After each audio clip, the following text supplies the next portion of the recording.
Hi everybody. I want to start by apologizing that this week's video may not be as entertaining as last week's. Sometimes my weekends get pretty busy, so I won't have time to do some of the more elaborate things, but I'll try to keep it entertaining when I can. I want to talk this week, first of all, about the time sucks. I hope everybody's doing well at not sucking too much time.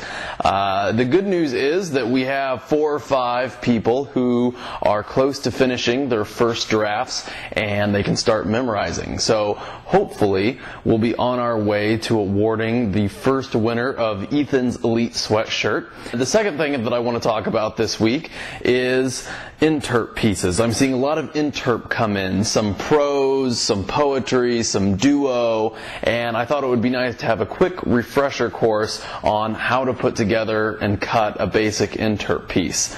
The first thing I want us to think about is to remember that the basic idea of interp is that you're just telling a story, and you want to tell as a compelling story as possible. So take some clues from some of the great novels and from Hollywood and make sure that your speech has the basic structure. An introduction, rising action where we get to know the characters, with conflict, either internal conflict or conflict with another character, and then it plateaus with the climax, something we didn't expect that comes out of left field. There's some resolution time where the conflict resolves itself and finally leaves us maybe with a feel-good ending.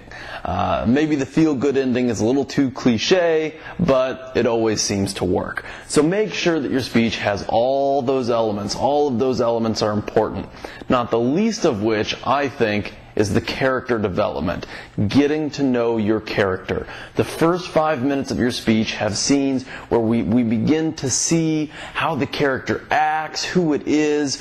We start to see what he or she looks like. We can visualize, where they are, how they dress, how they carry themselves.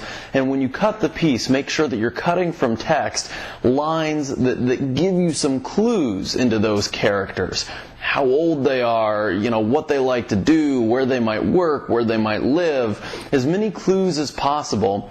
And if possible, also, let us get to like your character. Let us become emotionally attached to your character. Because when that climax comes and there's that key conflict, why should the audience care? If the audience doesn't like your character, the conflict won't even matter, and the climax won't matter, and the whole speech is a loss.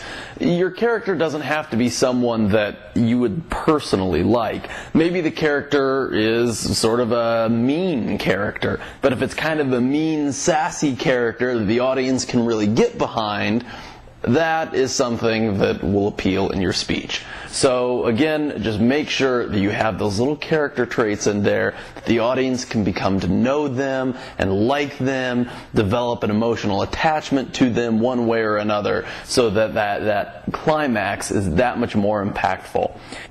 And if you do that, I think that you'll be that much more successful, and you'll be happier with the results in your critiques, and hopefully you'll do well and you'll be happy with the end product.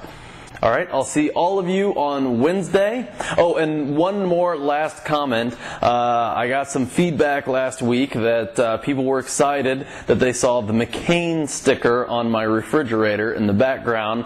A little disclaimer, that was put there by someone else. I will be voting for Obama this November, so I'm sorry if that disappoints some of you. So I will see you on Wednesday. Have a great week. Bye.